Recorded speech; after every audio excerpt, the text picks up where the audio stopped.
Right, in today's episode we're going to be showing you global illumination in Relight. So we're going to start out with our usual quick start T-Rex scene.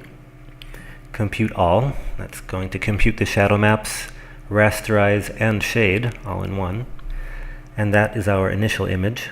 And you can see that in the scene initially we have three spotlights.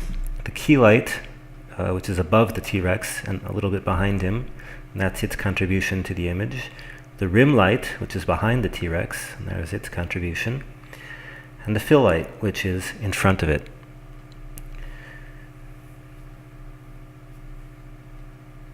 And here you have the sum of those three spotlights. So what we're going to do now is to add another light source called Global Illum and add it to the light set. You can either add it to the light set in the shader tree like that, or you can go to the spreadsheet and turn it on there. Now, global illumination uses point clouds, so the first thing we need to do is to create a point cloud for it. So, there are a couple parameters to set up before we do that. The first is the viz group, that is what objects the light source sees. That is which objects are going to reflect light onto other objects. In this case, we want all the objects to participate, so we pick the viz group where all the objects are visible. Now we're using the ruler tool to get a sense of the scale of the scene, because we need to set the size of the points in the point cloud. That's the attribute disk radius. And now we compute and shade the point cloud. As you can see, there's a checkbox in that dialog which allows you to do both things at once. And this is our shaded point cloud. So once the point cloud has been computed and shaded, we can evaluate our global illumination. And that's what it looks like. That's the result of the objects reflecting light onto other objects. You can crank up the intensity to see it better, and that's the sum of global illumination and the spotlights, without, with, without, with.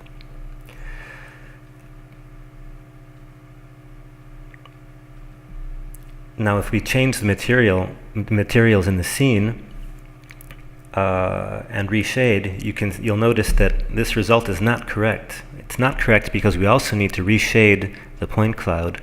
So you can do that either by doing Control G, shade point cloud, or there's a shortcut G which does both reshading of the point cloud and rendering of the image. That's what we just did there. So there you see the reshaded point cloud and the new final image. We'll do that again, set the diffuse color of the ground to yellow. G to recompute everything, and that's the final image with the yellow ground. Okay, now we're going to put the parameters back to their initial state to get a reasonable looking image, and show you something else you can do with global illum lights.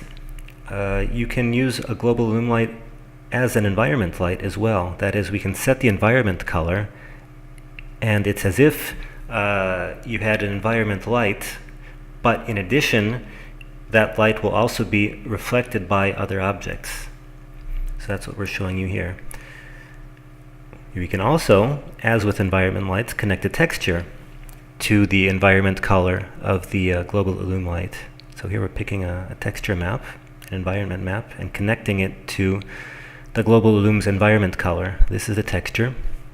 It's a spherical environment map, so we need to go to the texture image and say that it's a spherical environment map, so it'll be mapped correctly. And if we now do G again to reshade, that is our final image lit with that environment map.